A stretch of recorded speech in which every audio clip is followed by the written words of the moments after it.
gravar o depoimento da Gata. Então, muito é claro, o Machado de Assis, muita gente não sabe, né, que o Machado de Assis era negro, né? Até por essas questões, né, gente, que todas essas autoras aqui trabalham igualmente, por que envolve as questões psicológicas e psicanalíticas com relação ao racismo, que lida com os mecanismos de identificação, com a questão do social, com a questão né, de como a nossa cultura influencia na nossa subjetividade, né? Quer dizer, como existe um registro do simbólico, né?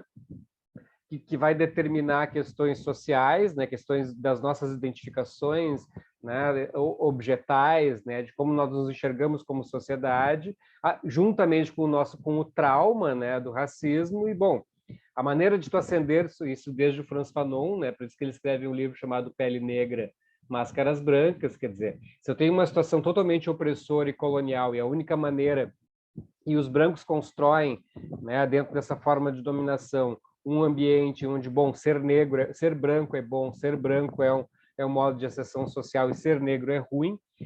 Nós que vamos nascendo, as pessoas que vão nascendo nesse ambiente, onde a história negra não é contada nas escolas, onde nos é imposta uma narrativa, onde nos são impostos sistemas de valores, né? Onde ser branco é bom e ser negro é ruim, a ideia do cabelo, etc., né? Então vai produzir esse apagamento da negritude, né? E mecanismos de sofrimento psíquico e produção de sintomas que vão ter o racismo simbólico, estrutural, como o grande outro, né, implicados nisso. Então a gente tem que produzir apagar. Machado de Assis, no filme do Tarantino, aquele, o Django Livre, né? O personagem alemão fala para o Leonardo DiCaprio, né, que, claro, não tinha internet naquela época, né? Não tinha como saber, né? Às vezes não tinha certa fotografia, e fala para o cara, né, de que o Alexander Dumas, que escreveu Os Três Mosqueteiros, né, ele era negro, né? Então isso vai ser uma quebra de certa forma, né? Bom, o cara admirava a cultura francesa, as letras francesas, né? E ele descobre que o principal escritor francês da época era negro, né? Então, com relação ao Machado de Assis, com relação a outras pessoas, assim, então a gente vem, bom, a Virginia Bicudo, imagina, uma mulher negra, né, que vai ser a primeira psicanalista não médica, isso é mais revolucionário ainda, né? Então, aqui, a Ana Paula Musatti, né, da revista Lacuna, né? Talvez não seja novidade para alguns, né, que a primeira mulher que fez análise na América Latina tenha sido uma mulher, na América Latina, tenha sido uma mulher negra. Que a primeira pessoa a escrever uma tese sobre relações raciais no Brasil tenha sido uma mulher negra.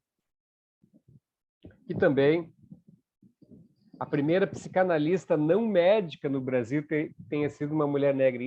Isso tem um caráter muito revolucionário, né? Porque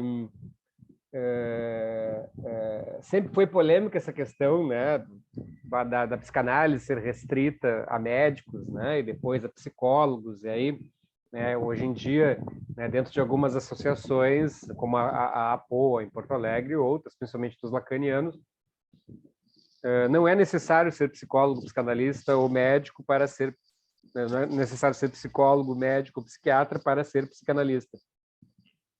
É. E vejam, né, que uma mulher negra que nasceu, né, pegou tempos bárbaros, né, gente, pegou tempo, viveu boa parte da sua vida. Imagina, se ela nasceu em 1910, né, os negros só começaram a ter direito a voto em 1934, já entra o regime militar, né? Então, talvez já saibam que todas essas credenciais pertencem a uma mesma mulher, Virginia Leone Bicudo. Para quem já sabe, que esse artigo possa servir para lembrar, como forma de contribuir para uma narrativa que pretenda fazer frente à produção do esquecimento, a produção daquilo que fica como se não tivesse existido. E quem sabe, trazer algo mais que uma versão heróica dessa personagem. Aqueles que não sabiam deste fato, e eu acho estarrecedor, comungamos do mesmo sentimento de estranhamento. Como nunca soubemos disso? Como não nos falaram antes? Como na origem da psicanálise, alguém tão atento ao preconceito de cor esteve tão atuante e presente, ainda hoje a psicanálise se faz tão daltônica em suas pesquisas. Esse fato faz com que nos perguntemos como esse esquecimento, essa invisibilização também nos concerne. Não porque sejamos todos invisibilizados, mas justo o contrário. A invisibilização de alguns se dá à custa da visibilização de outros. Então, estamos na cena de alguma forma. Sabemos que o apagamento de uma história não se dá ao acaso. Obedece a uma gramática que não é individual, regida por saberes que remetem tanto ao saber inconsciente como a uma lógica de dominação e poder. Por que a cor, elemento tão essencial na fala não só de Virginia Bicudo, mas dos homens e mulheres negros e negras que nos alertam para o fato de se perceberem em uma sociedade racializada, aparece tão pouco na produção psicanalítica, não podemos prometer nenhuma resposta. Isso seria não só presunçoso demais, como tarefa que se faz pouco a pouco, pesquisando as lacunas da história, com muitos parceiros, muitas pesquisas que não se esgota jamais. Virginia Bicudo não se propôs a escrever sobre as contribuições da psicanálise a respeito da constituição subjetiva articulada à negritude e às relações raciais. Diferentemente de alguns poucos, mais valiosos pesquisadores como Neuza Santos Souza, Isildinha Batista Nogueira e Lélia Gonzalez, de quem a gente vai falar hoje, né? Maria Lúcia da Silva, José Diago Reis Filho, que se dedicaram a pensar implicações da desigualdade racial no psiquismo, discorrendo sobre os desafios, adoecimentos e saídas singulares de vários pacientes negros. Não, com Virginia foi diferente. Mas por ter procurado tanto a sociologia como a psicanálise como formas de enfrentamento do sofrimento gerado pelas questões raciais, nos faz supor que teria realizado algum tipo de articulação entre as concepções freudianas e a negritude. Nos faz ansiar por poder aprender, ao menos as entrelinhas de sua produção, uma psicanálise que inclua mais a questão da cor, ainda que ela não tenha se proposto a isso explicitamente. É com essa expectativa que percorremos suas trilhas, procurando encontrar os traços de uma psicanálise marcada pela realidade social, ou, como é o título de um de seus artigos, pensar a incidência da realidade social no trabalho analítico. A cor aparece declaradamente no seu início profissional e também no fim de sua vida, ao fazer uma retrospectiva. Mas a pergunta é, esteve também explicitada e enxergada quando Virginia Bicudo participou ativamente da instauração da psicanálise no Brasil, especialmente em São Paulo? Sua percepção e seu sofrimento relativos ao preconceito e à discriminação em relação a ela e a sua família desde criança, a teriam levado a esse caminho profissional, como disse a Gabi, né? Tornando-se ela mesma pesquisadora e, de certa forma, fazendo parte da pesquisa sobre relações raciais. A sua história pessoal e profissional se mistura com a temática que aborda desde o início de sua produção teórica, a tal ponto que nos faz lembrar o quanto o quadro de Escher, em que o observador de uma gravura numa galeria está ele mesmo dentro da cena da gravura que observa. Eu fui criada fechada em casa. Quando saí, foi para a escola. E foi quando, pela primeira vez, na escola, a criançada começou. Negrinha, negrinha. Quando eu estava em casa, eu nunca tinha ouvido. Então, eu levei um susto. Entrevista de Virginia Ana Verônica Maltner e Luiz Meyer, outubro de 1983. Eu me interessei muito cedo por esse lado social. Não foi por acaso que procurei psicanálise e sociologia. Veja bem o que eu fiz. Eu fui buscar defesas científicas para o íntimo, psíquico, para conciliar a pessoa de dentro com a de fora. Fui procurar na sociologia a explicação para questões do status social. Na psicanálise, proteção para a expectativa de rejeição. Essa é a história. Naquela época, afirmar que havia racismo no Brasil já consistia numa novidade. Éramos um país que acreditava ser um paraíso racial e a questão da discriminação era atribuída exclusivamente à classe social. Acompanhar o trajeto profissional de Virginia Bicudo é partir da constatação da existência desse preconceito de cor, como ela nomeava. Esse não teria sido somente vivido por ela na sua infância, mas comprovado através de uma produção e pesquisa que inclui formulações extremamente inovadoras, como a sua tese de dissertação de mestrado, e parte de um relatório fundamental sobre o tema conhecido como Projeto Unesco-AMB. Na introdução da sua tese de dissertação, a primeira produção acadêmica brasileira sobre relações raciais no Brasil, imagina, né, gente?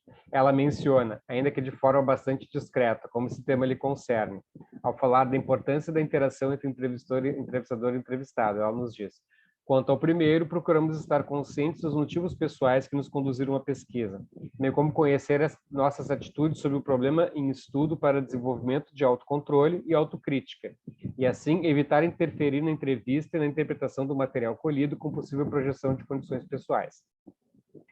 Ter falado da sua condição como pesquisadora negra naquela época foi extremamente corajoso.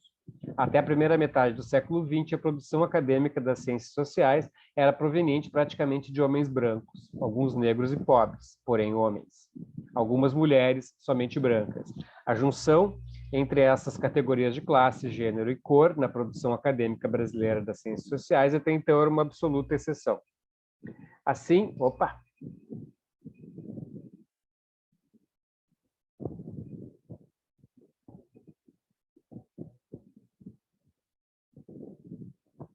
aqui. Assim, Virgínia teria encontrado possibilidade de dizer algo sobre a questão racial, dialogando e fazendo contrapontos à produção das ciências sociais da época. Mas e a psicanálise? O que poderia dizer sobre o tema? E é importante, né, gente, duas questões, tá?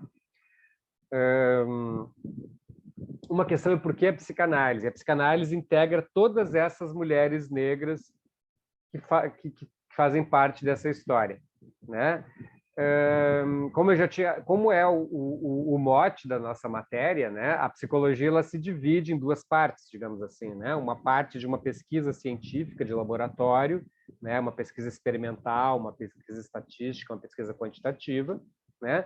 E a outra parte ela é uma história da psicologia que diz respeito às relações de poder e à clínica, né? A clínica entendida como o acontecer da psicologia, né? O acontecer das teorias psicológicas na interface com a medicina, com a psiquiatria, com a psicanálise, e isso vai gerar, né?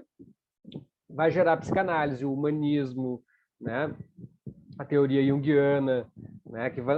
Todos vão surgir dentro das práticas clínicas institucionais, né? Lidando diretamente com os problemas do mundo real, né? Aí tu vai chegar na psicologia social, na psicologia comunitária, né? Na atuação da psicologia, da psiquiatria e tal, dentro da saúde mental, da luta antimanicomial, né? Mesmo desde o início, né, com Freud, na Alemanha e na Áustria, vão surgir clínicas psicanalíticas públicas, né, onde vai se trabalhar com a escuta direta, com um campo empírico. Eu tenho a psicologia dividida entre um campo de laboratório experimental, né, e um campo puramente empírico, vivencial e clínico, né? Essas coisas se tocam, essas coisas se retroalimentam, né? E todas essas pesquisas, tanto a pesquisa da Virginia Bicudo, quanto a pesquisa da Isildinha, quanto da Neuza Santos de Souza, elas apontam para a importância dos estudos qualitativos, né? E são mulheres de extremo rigor científico, né? São pessoas de extremo rigor científico. A pessoa que vai... Tem muitas pessoas que têm preconceito quanto a essa ideia dos estudos qualitativos ou dos estudos com entrevistas, onde a gente coleta a experiência das pessoas. Isso a gente viu no texto Sagrada Quilomba, né? Isso tem vários viés. Um viés de um equívoco, né? De uma ignorância metodológica, sectária, ideológica, né? A ideia de que apenas estudos estatísticos ou estudos experimentais valem. Sim, eles valem. Eles são importantes, né? Mas os estudos qualitativos e subjetivos, eles também são importantes. E a própria Neuza Santos de Souza fala, é importante que os estudos qualitativos nos apontem caminhos, nos criem categorias para nós pensarmos, para depois nós podermos prosseguir com estudos mais sérios, com estudos experimentais, com estudos de um cunho mais abrangente. Né? Então, bom, a partir de todas essas entrevistas aqui, onde há vários relatos sobre racismo, por exemplo, nós podemos fazer, e são feitas, né, gente, pesquisas sobre isso, né? Pesquisas onde eu posso mostrar fotos de pessoas em situações diversas, né? Estudos experimentais. Bom, eu quero ver como que as pessoas reagem, né? Ah, essa pessoa você acha confiável, alguma coisa assim, né? Então, o qualitativo e o quantitativo experimental, né, e as narrativas subjetivas são importantes também. E também eles quebram um pouco o paradigma, né, de que, bom, eu preciso necessariamente ter uma neutralidade, né? E a própria Grada Quilomba fala assim, bom, essa ideia da neutralidade, a Patrícia Hill Collins, que é outra feminista negra, vai dizer, bom, a questão epistemológica é definir, né, o estatuto daquilo que é verdade ou não dentro de um campo de conhecimento. Né? Normalmente, historicamente, quem domina as narrativas nos campos do conhecimento científico são os homens brancos e são os universais. Então, o que eu tenho que dizer é o seguinte, bom, essas mulheres negras, elas não estão sendo objetivas, né, fazendo esses seus estudos sobre outras pessoas negras ou sobre outras mulheres negras, logo isso não é válido. Pela lógica, eu intuo, né, que uma pesquisa com mulheres negras só pode ser feita por homens brancos, porque eles vão ter, né, a isenção necessária para analisar se aquilo ali é verdade. Vejam as armadilhas, né, que determinadas ideologias, né, nos levam. Né? Então, gente, hoje em dia, né, eu dou esse conselho para vocês, né? A psicologia, ela é um campo de poder, é um campo de dominação, né? Onde eu sempre tendo a achar que o meu paradigma teórico ele é melhor do que o outro, né? E ele deve se sobrepor, né? E que ele tem que invalidar eu preciso invalidar o saber do outro para validar o meu, né? Quer dizer, eu sou sempre mais científico do que os outros e tal, né? Isso é uma coisa antiga, isso é uma coisa do século XIX, isso é uma coisa do homem, principalmente do homem, né? Essa coisa da dominação, né? Principalmente do homem branco, né? E também dos campos de disputa econômicos, com que disputa espaços, né? Disputa bolsistas, né? Então, daqui a pouco vocês vão ser objetos, né? De mão de obra barata ou quase escrava, né? De pesquisadores que vão recrutar vocês para as pesquisas deles, né? E vão dizer para vocês, não, a minha pesquisa é melhor que a dos outros e tal. Então, esse campo das abordagens, ele funciona mais ou menos assim. Quando, na verdade, a gente está vendo que o nosso campo psi ele é complexo, né? Ele é multifacetado, nós temos várias possibilidades de metodologia, várias possibilidades de estudos, várias possibilidades de temáticas, né? E elas podem dialogar entre si, né? E todas elas, de certa forma, possuem um viés que é válido, ainda que seja que todos eles, eu acho que todos eles são discutíveis. Discutíveis não no sentido de dizer que não vale, né? Mas discutíveis, bom, o que tu acha disso, o que tu acha daquilo e tal. Então cada uma das nossas abordagens, digamos assim, né? Ela compõe um mosaico de complexidade. Né? O grande problema é essa ideia é que existe uma falsidade ideológica, assim, né? Que considera esse plano de uma certa convivência pacífica entre coisas que não dialogam. Né? E a gente está aqui para dialogar. Então, quando eu falo para vocês da relação entre o quantitativo e o experimental, que é diferente, são coisas diferentes, o quantitativo e o experimental, né? E a ideia dos relatos, né? A ideia da subjetividade, que para alguns professores de vocês a palavra subjetividade ela é uma ofensa, né? Porque subjetividade é aquilo que não vale, né? Bom, o que é a subjetividade, né?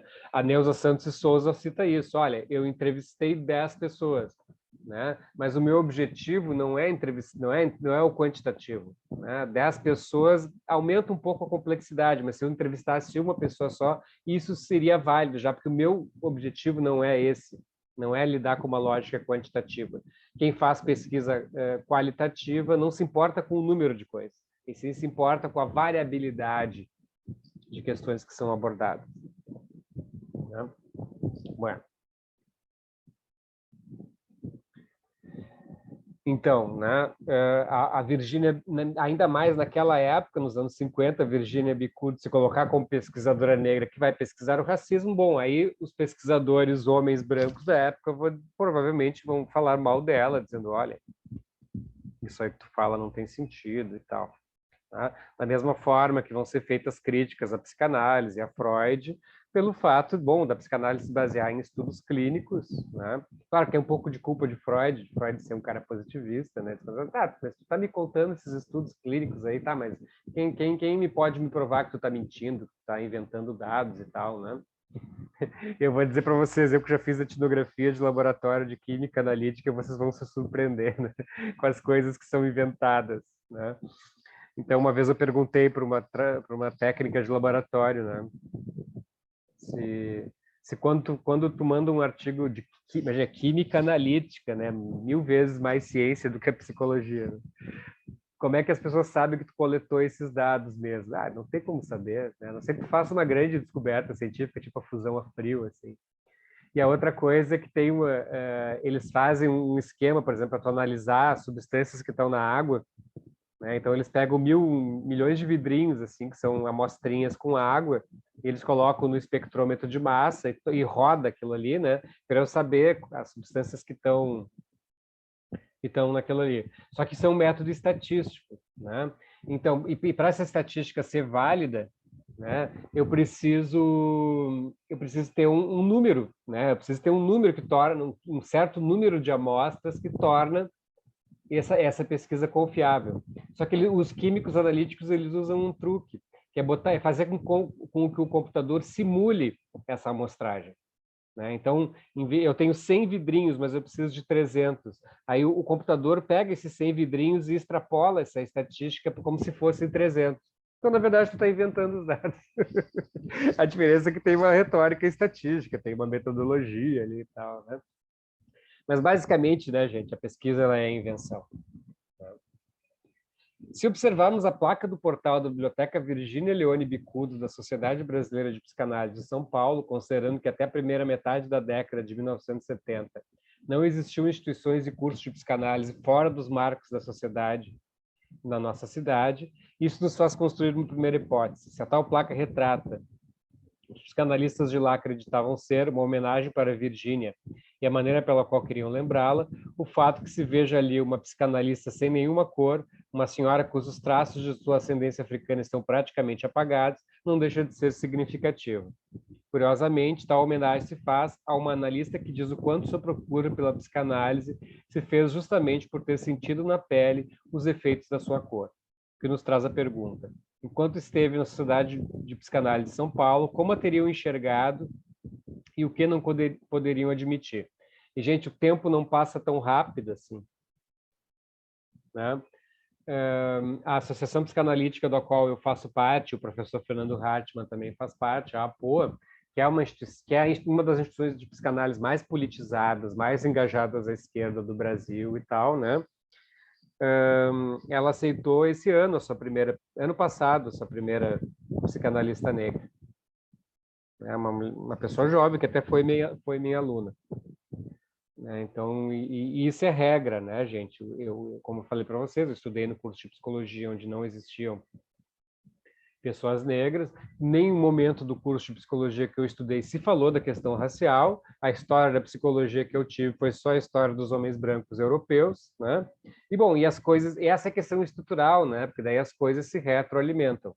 Então existe uma importância política também, né, das pessoas negras entrarem na universidade. E isso envolve fatores culturais, isso envolve fatores econômicos, né? Porque ninguém se levantava a essas questões. Nenhum dos professores psicanalistas, todos de esquerda, na época, se levantava a essas questões, né? Segundo Tânia Almeida, seu processo de branqueamento foi notório. Seus traços afrodescendentes foram minimizados desde as mudanças socioeconômicas do pai, passando pela instrução e ocupação, até a sua aparência. No entanto, pensar o seu processo de branqueamento não pode ser visto como algo seu no sentido individual. Aí entra a questão do Machado de Assis aqui de novo, né? Não concebemos o sujeito como indivíduo. Não o consideramos nem indivíduo total, nem fora do seu laço com o outro, apartado. Com isso, seu processo de branqueamento durante o seu tempo de aproximação da psicanálise não poderia ser visto também como algo isolado. O estabelecimento da psicanálise em São Paulo está de tal modo intricado com a presença de Virgínia que não é possível falar de um sem o outro. E esse percurso inicial consegue ser inovador, trazendo a presença de mulheres e psicanalistas não médicos nessa prática. Mas como pensar que uma instituição que se cria com a participação de psicanalistas leigos que trabalhavam com os estudantes das escolas públicas de São Paulo, fora do setting analítico tradicional, e que traz dentro do seu quadro, entre os membros mais importantes, uma mulher negra, prefere deixar essa questão da negritude como algo que, quando muito, estaria reservado ao passado dela.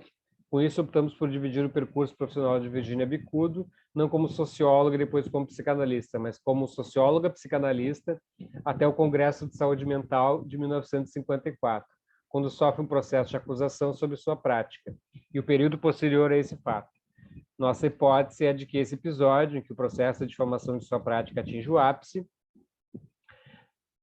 acaba tendo como resposta, por parte dela, um recrudescimento das intervenções da teoria, com uma modificação importante do seu campo de atuação, que se via da psicanálise de Virginia fora do setting analítico, até a sua ida para a Inglaterra, vai perdendo a dimensão e importância que tinha, cedendo espaço e talvez as suas atividades na Sociedade Brasileira de Psicanálise de São Paulo, e que promovia formação teórica, análise didática e supervisões. Lembrando que na década de 1970, a sociedade se transformara em uma instituição autoritária e bastante hierarquizada, perdendo o frescor que o processo inicial de institucionalização da psicanálise em São Paulo poderia ter significado. Isso é muito comum, né, gente?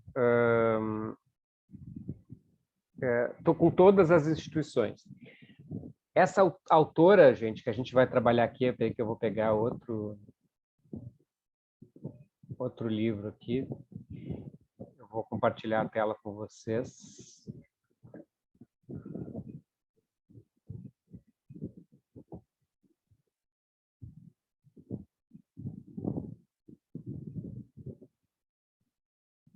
Apresento para vocês, né, o livro da Isildinha.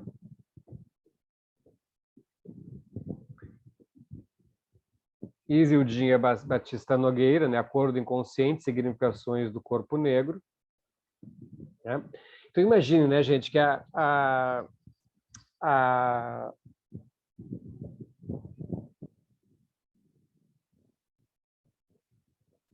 Virginia Bicudo trabalhou com Melanie Klein, simplesmente. Né? Uma discípula de Freud, né? Uma das maiores psicanalistas do mundo, dona de uma grande corrente teórica e tal.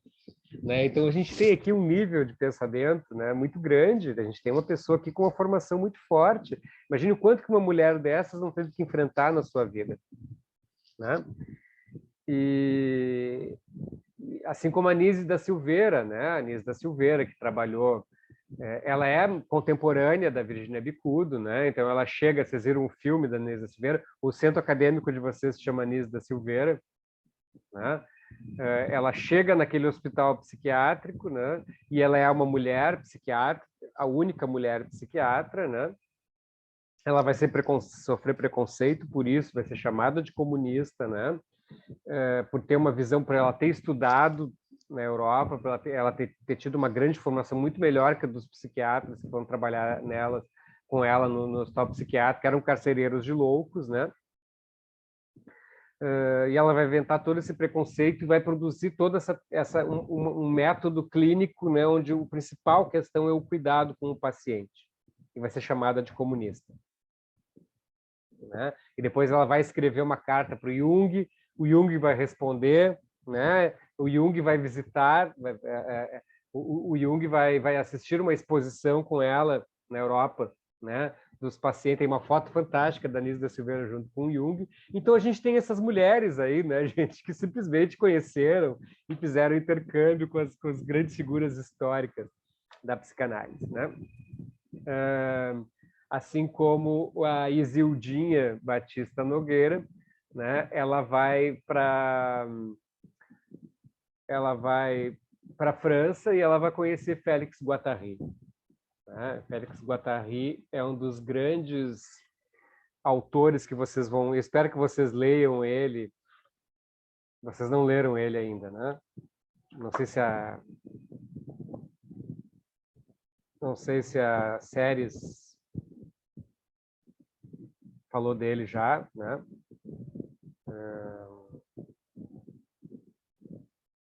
Vou botar esse nome aqui, né? Félix Guattari.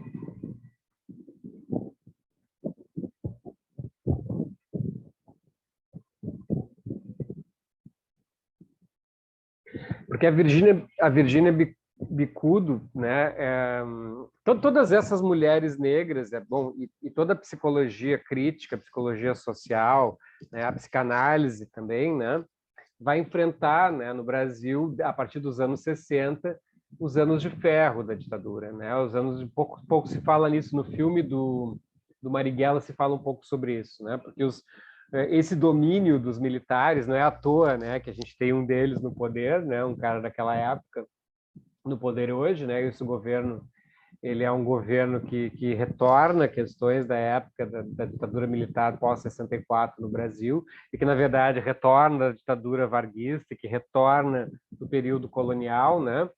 Quer dizer, uma estrutura de um Brasil sectário, de um Brasil classista, de um Brasil racista, é que a coisa vai ficar pesada nos meios acadêmicos e tal, né? E essas pessoas aqui, né? Aí a gente tira a Virginia Bicudo, também pode incluí-la, né? Mas tanto a Lélia Gonzalez, quanto a Neuza Santos e Souza, quanto a Isildinha Batista, elas vão ser grandes ativistas do movimento negro, né? E que vão fazer parte de uma verdadeira revolução pós-60, que vai surgir nos anos 60 no mundo inteiro, que tem a ver com maio de 68. Né? Então é por isso que a gente traz o Foucault. Né? O Félix Guattari era um amigo do Foucault e era um analisando do Lacan.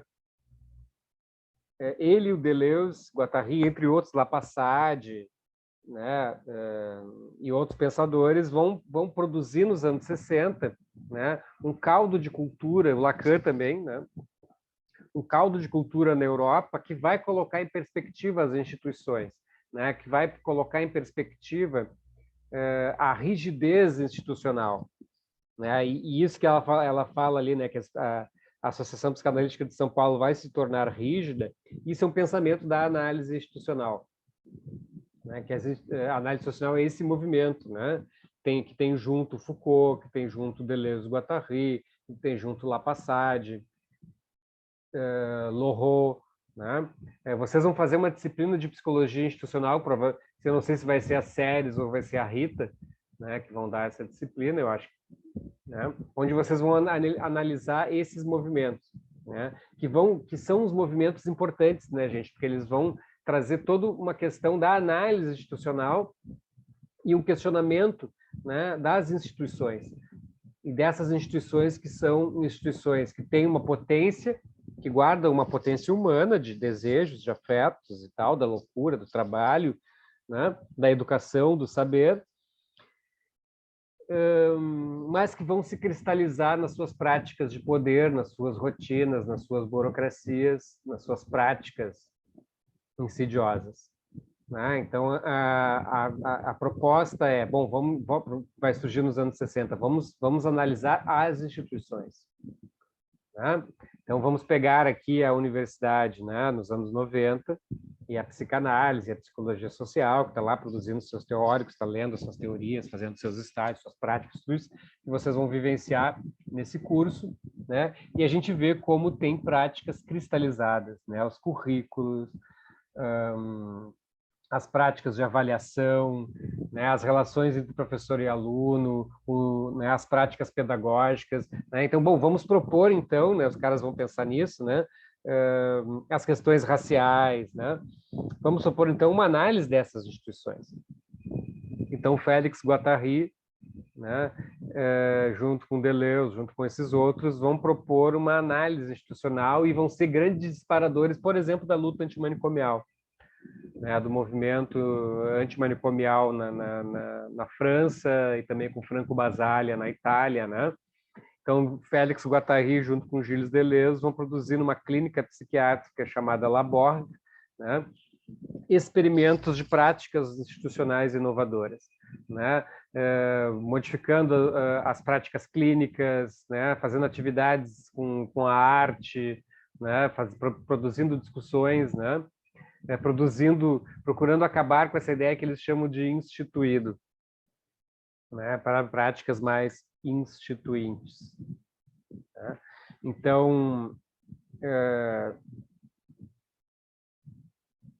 gente pode trazer aqui, né, no livro da Isildinha, os apontamentos da memória. Quando defendi significações do corpo negro no Instituto de Psicologia da Universidade de São Paulo, há mais de 2 décadas, considerava atribuir-lhe o título Acordo Inconsciente.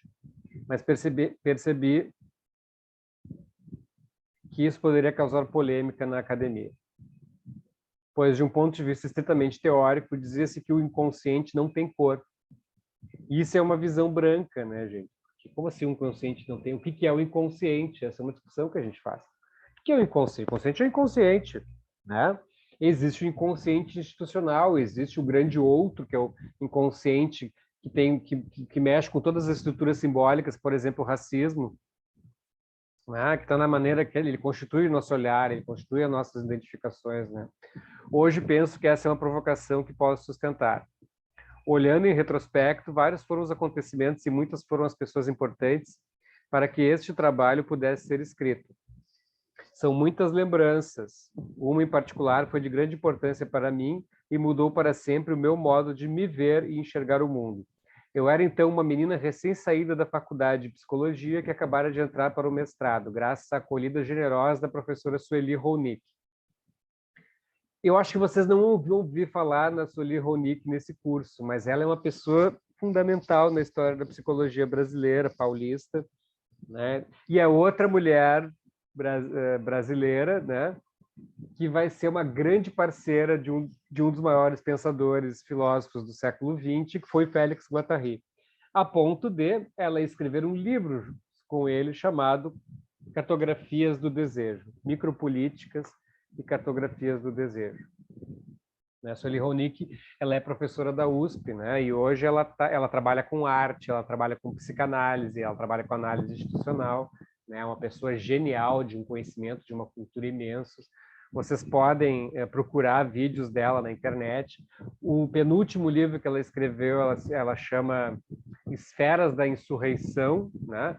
Onde ela vai falar que existe um inconsciente colonizado, quer dizer, que assim como as práticas são colonizadas, nossas práticas elas são colonizadas de forma inconsciente, quer dizer, nós agimos, né, a partir de um grande outro, né, de um substrato simbólico que determina nossas ações, nossos sentimentos, e nós não sabemos disso.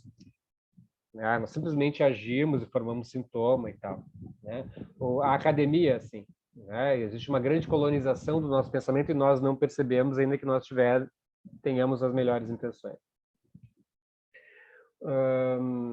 Então, a professora, naquele ano, tive a oportunidade de ir para a França fazer um estágio Bonneuil-sur-Marne, em uma escola experimental para crianças e adolescentes com problemas de ordem psíquica, criada pela psicanalista Maud Manoni, uma psicanalista francesa que fazia os seminários do Lacan. Né?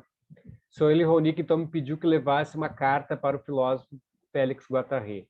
Imagina, né? Ela foi para lá e a Sueli que pediu, manda um bilhete para o Guattari. Né? Imagina, o Guattari analisando do Lacan, dos grandes líderes do movimento, um dos maiores filósofos, escreveu As Três Ecologias, O Inconsciente Maquínico, né? Escreveu o Anti-Édipo, junto com Gilles Deleuze, né? Escreveu toda uma série chamada Mil Platôs, Capitalismo e Esquizofrenia. E nós estamos trabalhando no curso das quintas-feiras. Né? Eu tinha acabado de chegar em Paris, mal falava o francês, mas deslumbrada e maravilhada com o velho mundo, queria aprender e aprender tudo. Os dias pareciam muito curtos, diante de tudo o que havia para conhecer, os lugares, as bibliotecas, e a cada olhar uma lição a ser absorvida. Félix Guattari me recebeu de maneira carinhosa e generosa. Passei a frequentá-lo e jamais me esqueci das noites de quintas-feiras nas quais intelectuais franceses de todo o mundo se reuniam em sua casa para discutir tudo quanto a mente humana era capaz de alcançar, fosse política, arte, filosofia. Um tipo de convivência que eu, uma menina pobre de periferia, jamais poderia imaginar estar tomando parte. Guattari havia recebido um convite para participar de um painel no Congresso Reencontro Latino-Americano de Psicanálise, cujo tema seria Psicanálise sob o Terror, organizado por um psicanalista brasileiro radicado em Paris, Heitor O'Dwyer de Macedo. Como Guattari tinha um compromisso na Itália que coincidia com o encontro, me propôs ir em seu lugar e apresentar um trabalho.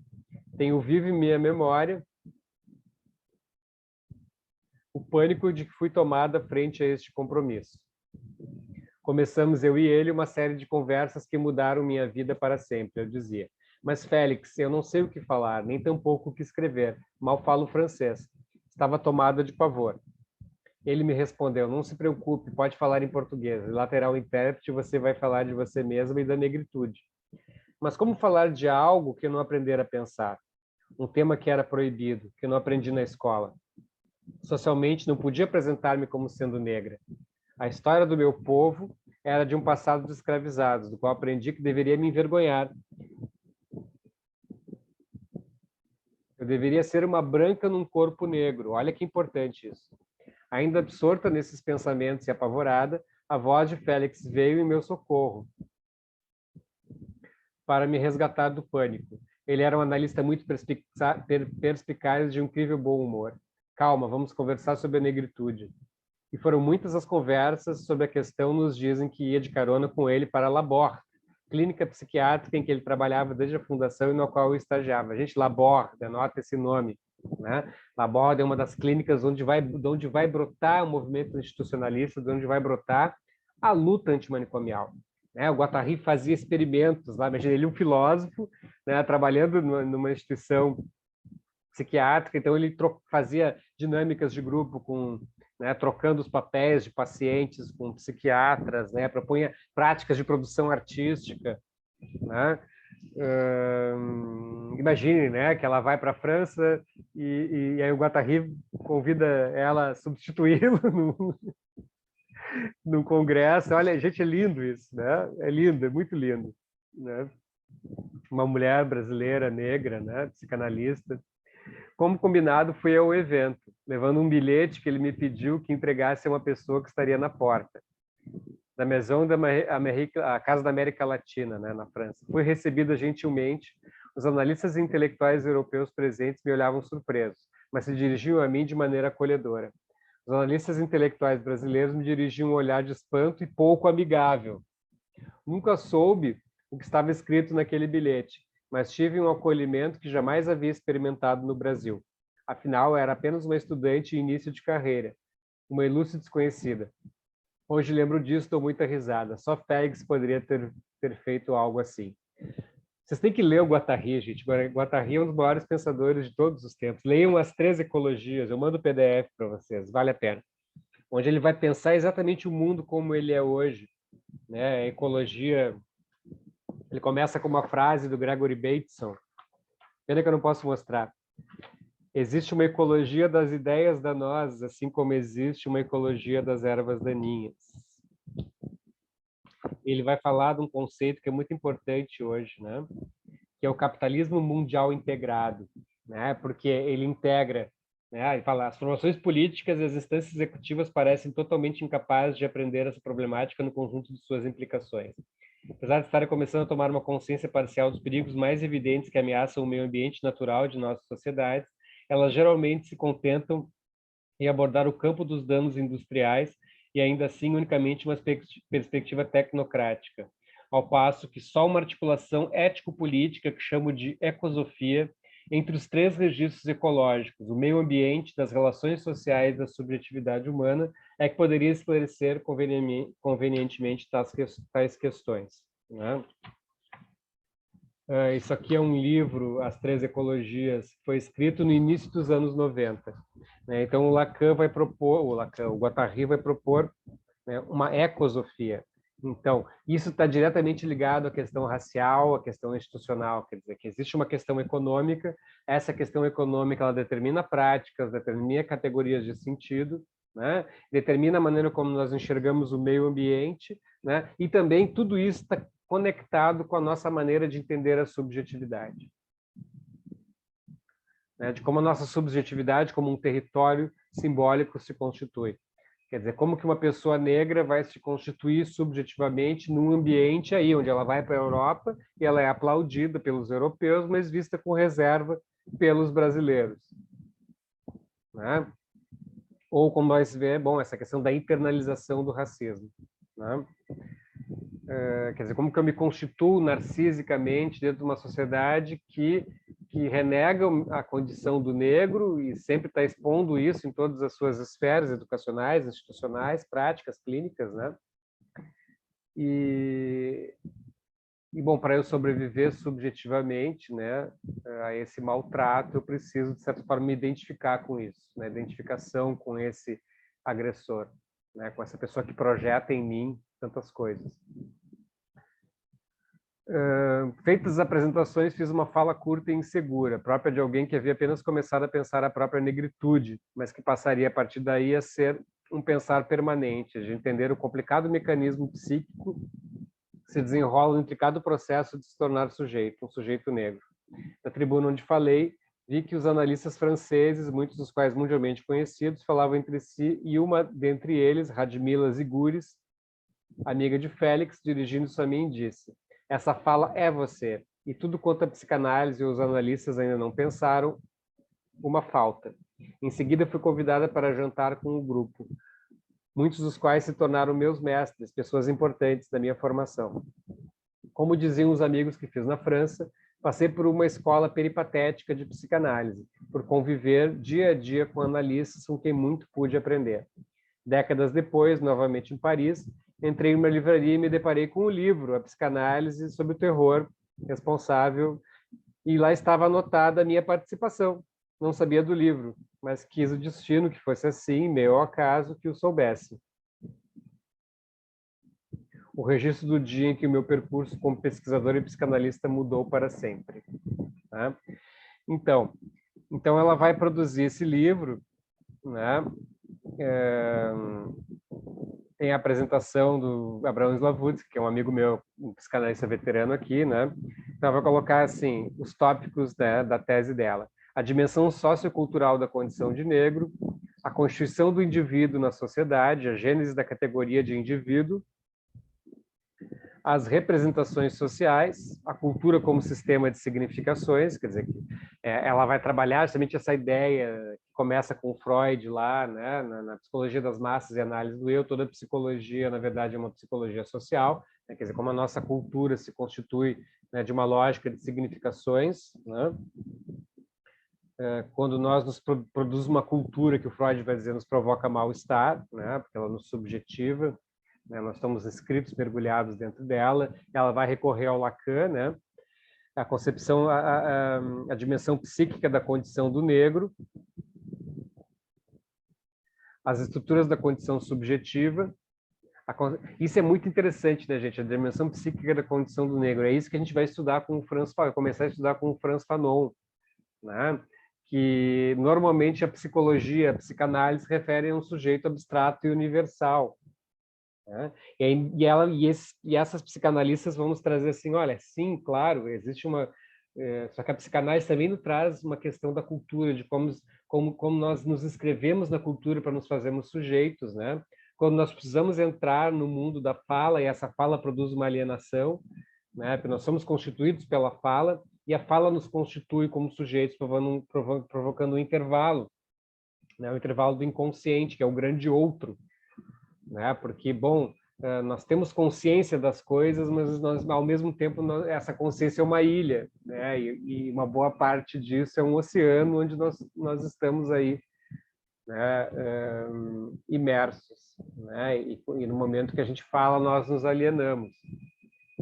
Nós não somos senhores da nossa própria casa, né? Então nós nadamos num mar subjetivo, né? No mar de uma existência simbólica, né? Num mar de identificações, quer dizer, nós somos brancos, negros, trabalhadores e tal, né? E as pessoas e os outros, e esse olhar dos outros também nos subjetiva e nos produz identidade e identificação, desde que nós somos crianças, né? Então imagine, né, gente, como nós todos somos constituídos, né? Então quando a gente nasce, nós temos uma existência, né, um lugar nesse mundo enquanto pessoas, né? E nós aprendemos a falar, e nós aprendemos um idioma, e nós aprendemos a nomear, nós aprendemos a falar sobre os nossos afetos ou a esconder os nossos afetos, né?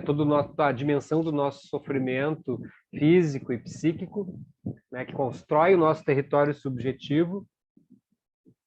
Agora imagine uma pessoa que nasce sob a égide, né, da exclusão social, sob a égide do racismo, quando ela assiste televisão, né, o negro sempre aparece no mesmo lugar, no lugar de subalterno, né, nos lugares onde se vai, as pessoas elas ganham salários menores, elas são tratadas com um olhar diferente. Vou mostrar aqui um exemplo que ela dá aqui né, de caso clínico, né?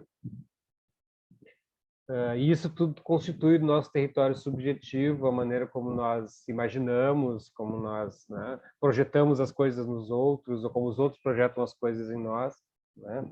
E muitas dessas coisas são negadas, são projetadas, né? Formam sintomas. Né?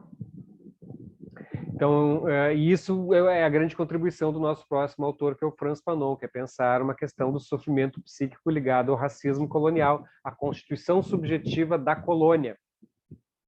Né? Porque existe uma tendência, bom, os brancos vêm e dominam, bom, e tudo é branco, então. Não, né? Existiam culturas que foram transplantadas, violentadas, sequestradas, né? E submissas a esse sistema de significações. Essa vai ser a cultura colonial. Né? E muitas vezes as pessoas vão se violentar a ponto de se identificarem com os agressores, né? Quer dizer, para eu ter ascensão social, eu preciso ser branco e me identificar com essa branquitude, né? Ao mesmo tempo que ela é extremamente violenta e ela é um fator de segregação social e de sofrimento psíquico, porque o negro, né, visivelmente nunca vai ser um branco. É o texto do Fanon isso, né? Pele negra, máscaras brancas. Então, por mais que eu procure ascensão social tentando ser negro, tentando ser branco, eu sempre vou ser negro, e essa condição desse olhar do grande outro vai me olhar de uma forma diferente, racializada. Né? A Elsa Dorlan, que é uma feminista francesa, escreve um livro chamado Autodefesa, uma filosofia da violência, onde justamente ela vai colocar com essa questão das guerras coloniais, né? Onde as colônias faziam guerras entre si, né? E colocavam os negros para lutar. Então, e dizia, bom, vocês têm que, por exemplo, as colônias francesas, né? Então vocês vão lutar nessa guerra, né? E vocês vão lutar pela França, vocês vão ser os heróis franceses. Né? Mas quando a guerra acabava, eles voltavam à sua condição subalterna, ou seja, eles não tinham os seus direitos plenos. Isso aconteceu aqui no Rio Grande do Sul, né, gente, na Revolução Farroupilha, com o advento da Batalha de Porongos e dos lanceiros negros.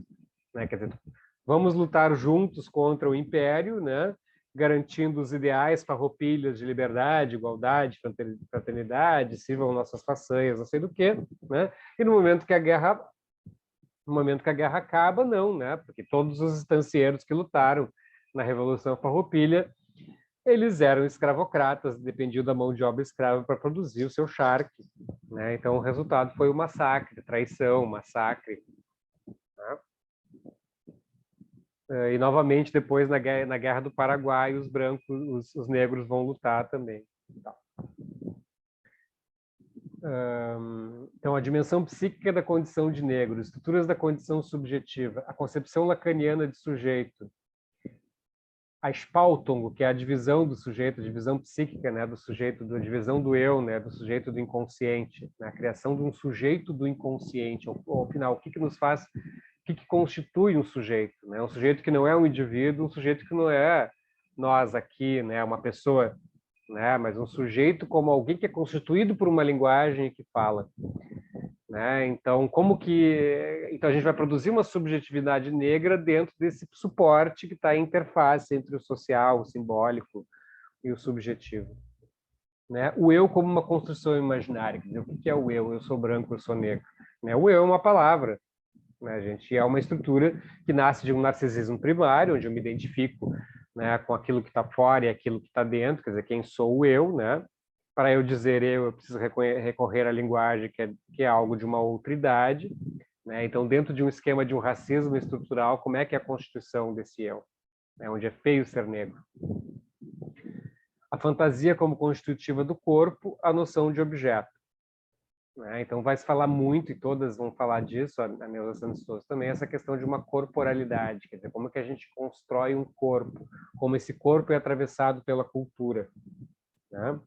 Corpo negro como categoria imaginária e simbólica, condição do negro vivida como privação, e aí ela vai apresentar estudos de caso, que são muito interessantes, né? E a Neuza Santos de Souza também vai apresentar estudos de caso. Imagina, isso é uma tese, né, dos anos 80, né, gente, 1984. né? Então, ela conta 3 casos e é muito sucinta, assim, né? A gente pode ver esses 3 aqui. Caso número 1. Uma senhora branca, que hoje é minha paciente, durante a primeira entrevista demandava análise, a princípio para seu filho de 11 anos. Colocou sua queixa em relação à criança. Falava de um menino birrento, insatisfatório, extremamente apegado a ela, embora fosse bom aluno. Um menino que não tinha muitos amigos e que, diante de qualquer proposta, sempre dizia não, cedendo à insistência dela. Acabava por gostar do que ele tinha proposto fazer. Tinha horror de vê-la sair para trabalhar ou passear, sem a companhia dele. Ele não conhecia o pai, que morrera quando ele tinha 5 meses. Guardava muitas fotografias do pai em seu quarto, porque ele nutria um amor muito grande. Dava muito trabalho em casa, relutava para tomar banho. Quando brigava com ela, quebrava as plantas da casa. Senhora Santos. Fui casado durante 4 anos, minha relação era muito difícil com o pai dele, mas quando ele nasceu, tudo parecia um conto de fadas.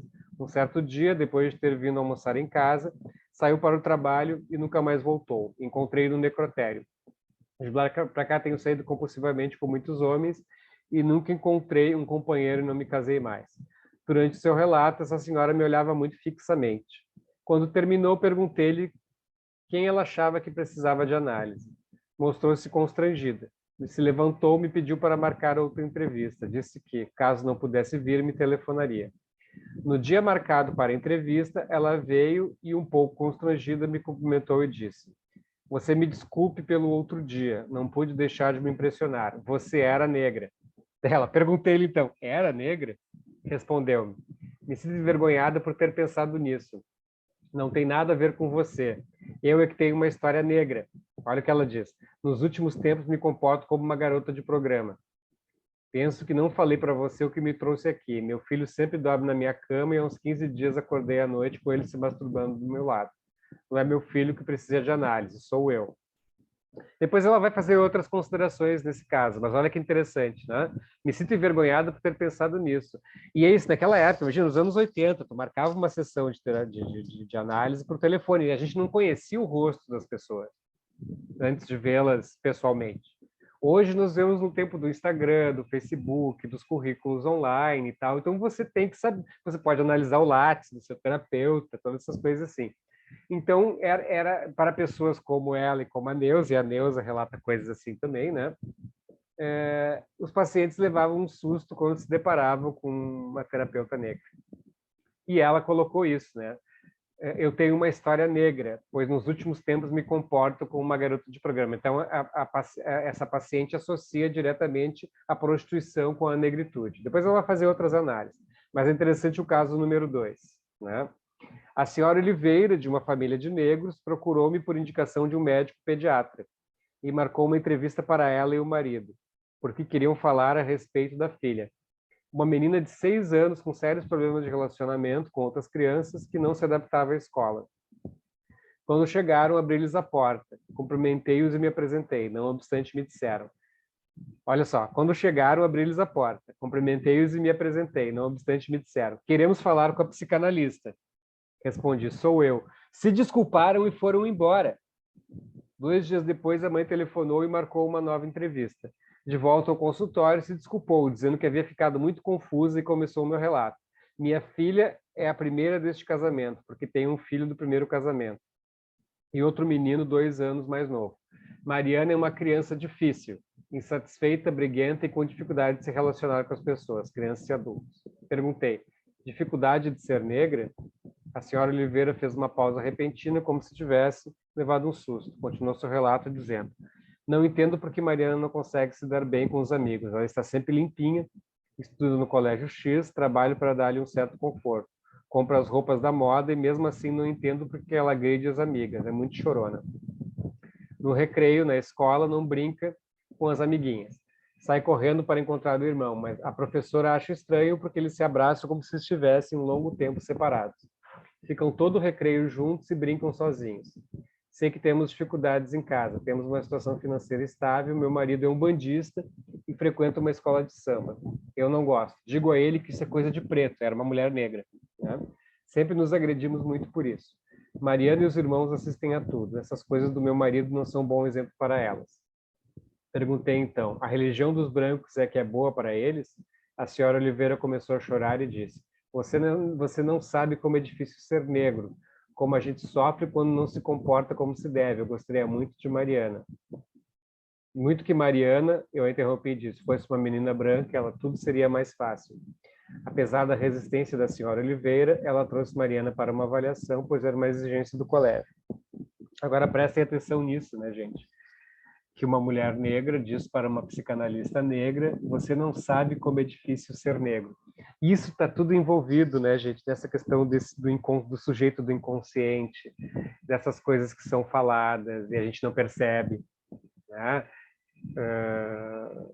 Quer dizer, essa passagem ao ato, né? Eu sou a psicanalista, as pessoas vão embora, né? E a pessoa dizer assim, que essa coisa de um bandista é coisa de preto, ela mesma sendo uma mulher negra, né? Então é esse discurso alienante, esse discurso do outro que é importante. Agora veja que coisa interessante, né? O que ela traz aqui, né? Desses casos clínicos simples e curtos, né? Falando sobre esses casos de racismo dessa época, né? Onde quase não haviam psicanalistas, hoje quase não há, né? E naquela época não havia mesmo psicanalistas negros e principalmente mulheres, né? No Brasil. Mas bueno, gente. Alguém tem alguma questão?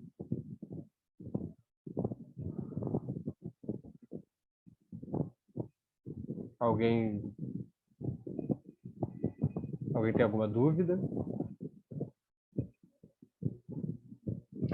Eu tinha me proposto a gente trabalhar as 4 mulheres hoje, mas tratamos só 2, né? Então, para a semana que vem, vamos estudar a Lélia Gonzalez e a Neuza Santos e Souza. Na nossa pasta, gente, tá o Tornar-se Negro, a versão antiga está lá. Tá? Então, eu peço que vocês deem uma olhada, principalmente na parte empírica, né? Ali na metodologia, né? E a história de Luísa, né? Que é um caso clínico que ela conta inteiro. Eu queria que vocês dessem uma olhada nisso, né? Tem o prefácio do Jurandir Freire Costa. Dêem uma navegada por esse livro, acho que vocês vão achar interessante. Tá bom, povo? Muito obrigado. Desculpem por eu não ter ligado a minha câmera hoje, mas ela realmente não funcionou. Não sei o que aconteceu. Professor, Diga, querida. desculpa, eu não consegui entender. É para a gente ler o Tornar-se Negro e qual outro texto? Não, só esse. Não precisa ler tudo, né? Lê o que tu achar mais interessante. Vai no caso clínico da Luísa, lê o prefácio, dá uma navegada na obra. E a Lélia Gonzalez, vocês pesquisem sobre ela, é fácil, né?